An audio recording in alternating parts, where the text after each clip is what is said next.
नाज़रीन, आलिया ऑफिस में बैठी होती है और उसे फरिया की कॉल आती है। फरिया आलिया को कहती है, आलिया मैं तुमसे मिलना चाहती हूँ और बहुत जरूरी बात करनी है तुमसे। आलिया फरिया को कहती है, ठीक है मैं तुमसे मिलने आऊंगी, हम एक रेस्टोरेंट में मिलेंगे। आलिया अपना काम खत्म करती है और फरिया से मिलने चली जाती है। लेकिन एक ऐसा लम्हा, एक ऐसी चीज जिसे देखते ही आलिया के पैरों तले से जमीन निकल जाती है। आलिया देखती है कि फरिया के हाथ में वही ब्रेसलेट होता है जो उसने वासे के पास देखा। लेकिन आलिया को ये लगता था कि वासे ने वो गिफ्ट इसके लिए खरीदा, लेकिन वासे ने आलिया को नहीं दिया। आलिया एक लम्हे के लिए खामोश और परेशान हो जाती है, जबकि फरिया को भी इस बात का अंदाजा हो जाता है कि आलिया के चेहरे पर कोई परेशानी है और आखिर ये किस वजह से है। वो धीमे लहजे में आलिया से पूछती है, आलिया क्या हुआ, तुम परेशान लग रही हो। लेकिन आलिया उस पर कोई बात वाजे नहीं करती और वहाँ से खामोशी से चली जाती है। फरिया इस सोच में पड़ जाती है कि आखिर आलिया को अचानक क्या हो गया। आलिया अपने घर जाती है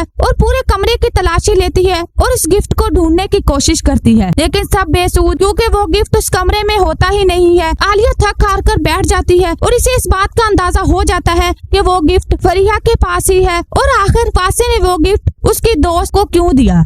आलिया इसी परेशानी में होती है और अगले दिन ऑफिस जाती है तो फराज साहब आलिया से पूछते हैं, आलिया तुम्हारे चेहरे पर परेशानी किस वजह से? मैं पिछले कई दिनों से देख रहा हूँ तुम काफी परेशान हो। अब तो सुल्तान से भी छुटकारा मिल चुका है, लेकिन तुम्हारे चेहरे की परेशानी खत्म नहीं हो रही। पहले मुझे लगता था कि तुम अपने घर वालों की वजह से परेशान हो, मुझे यकीन हो गया है कि वजह कोई और है। आलिया फराज साहब को कहती है, ऐसी कोई बात नहीं जिसकी वजह से मैं परेशान हूँ, और अगर परेशान हूँ तो ये मेरा पर्सनल मैटर है और आपको मुझसे बात करने की कोई जरूरत नहीं। एक लम्हे के लिए फराज साहब हैरान हो जाते हैं और वहाँ से चले जाते हैं, जबकि दूसरी तरफ आलिया जैसे ही अकरम को बताती है कि तुम अपने घर बात करो और फिजा से शादी करो, वरना फिजा स्कॉलरशिप पर स्कॉटलैंड चली जाएगी और फिर तुम्हारी और उसकी शादी कभी नहीं होगी। ये बात अकरम को परेशान कर रही होती है और दिल ही दिल में ये खदशा भी पैदा कर रही होती है कि अगर उसकी माँ ना मानी तो वो और फिजा एक दूसरे से अलग हो जाएंगे।